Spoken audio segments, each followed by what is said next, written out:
Hi, I'm Alice. And I'm Justin, and we just wrote a show called Between Two Worlds, a musical based on the life of Daniel. So we've set our show in the year 2323, and one of the main reasons why we did that is to show that history repeats itself. The same things that they were struggling with back then that we find ourselves struggling with today, and undoubtedly we'll find ourselves struggling with is continuing in the future. By setting it in that year as well, we got to really play around with like hair and makeup.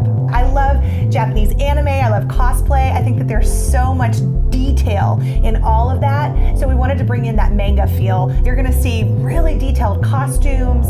Our set is conceptual. It can be manipulated to be any kind of scene or situation that we want. You're seeing this high technology world kind of clash with a world that is still on Earth, still present on Earth. The first act we have Judah, and there's still temples there, and there's the Lord's temples and artifacts. And then of course you've got technology clashing with that. And we incorporate this old world and new world kind of feel throughout the script. We pick up in the beginning with Daniel at a school called the King's Academy. This academy was set up to raise up Israel's best, brightest, most brilliant, basically the elite that Judah has to offer.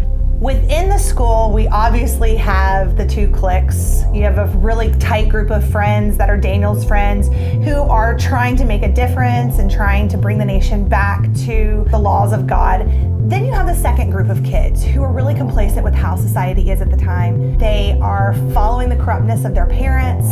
Their parents have set up this society which is very much against everything that the Lord has told Israel to be. We created lots of fun personalities as students within the King's Academy. We do have a pretty eccentric professor, Madam Habib. She's there to encourage, push, and train up the students to literally weed out the best and the brightest of the academy. So in the midst of that setting at the school, Daniel finds himself torn because though he has brain smarts and he really wants to speak the truth, he's finding himself just a longing to draw away, just to be with his family and to work the family fields. The Bible doesn't really give us much about Daniel's upbringing or his parents, but we have both of his parents in our story, and specifically with his dad, a real relationship that is a bond between a father and a son. Act 1 ends with Daniel going into captivity.